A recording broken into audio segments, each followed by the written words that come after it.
I'm Herve Marchet. I'm the Group Chief Technology Officer of GEMS Education based in Dubai. So give us an overview of the work which you are doing in India. So today I was visiting India to explain why technology is important for education, and talking about technology, it's meaning access to the new technology for the kids. So when we talk about new technology or the modern day technology, what are the kind of technology which are available in India? So in India you have a lot of brains, I may say, a lot of good university students, a lot of good teachers, and all of these stakeholders, I may say, need to create content. And technology is about good content, digital content, available for the masses. So it means that education will not be reserved for only people or kids going to the school, but can be also available on social media or on sites like YouTube, so everyone can go and grab some of the education. Tell us about your international establishment.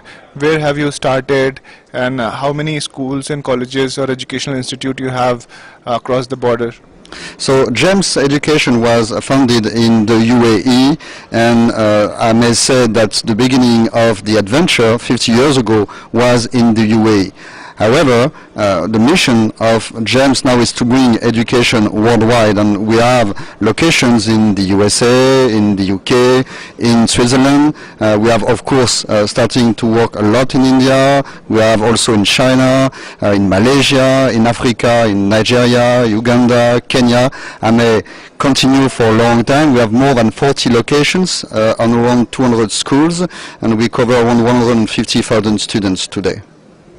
When we talk about Indian education system, what are the different kind of challenges as per you? What do you think that are the major challenges in the Indian education system as of now?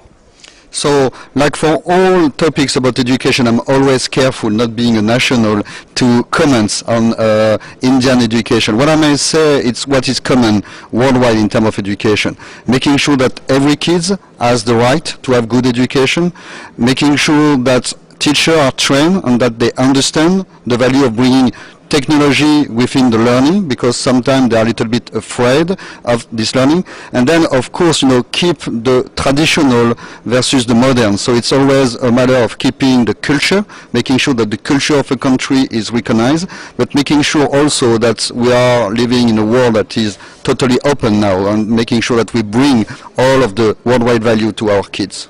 So what are your plans in India? Any future plans related to India or any other developing nations? So, of course, we have plans to open schools in India, and we have also a company named Herve that is working on education, and I think that definitely you will see a lot of things going on soon. Right. Any expectations from the Indian government? I think that, like all of the government, the government are the first door to go, because standards, curriculum are very important, and they are only made by government with the support of the government.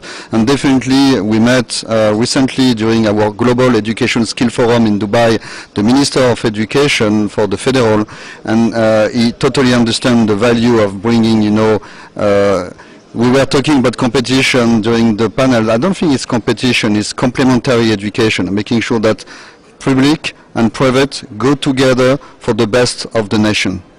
Being a technology officer, what are the different and the modern technology which you are using at your institute?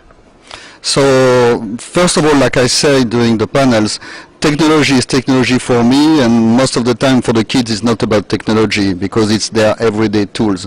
So there are two things which are very important, and we talk about it: the infrastructure, making sure that the basic are there, and then like in everything, good is the enemy of great. So doing the extra miles, the extra feet, to have the last technology, to have the last content, and to have also access to courses maybe that will not be possible for people that didn't graduate 99%, so they cannot have access to the best teacher. But technology will allow to listen to a lecture or to a visit from a government, from a president, and listen to these people despite the fact that you were not physically there. And how was your overall eINDIA experience so far? What are some of the takeaways that I think that I learned a lot about India, and you are very similar to French people. You like to comment, you like to argue, you like to give the points, and I like that because that's the only way to move forward is to be challenged and to share with people and to give your view, but to listen to others. And I experienced that today. It was very interesting and very enriching. Thank you so much, sir. It's a pleasure having you here. Thanks a lot. Thank you.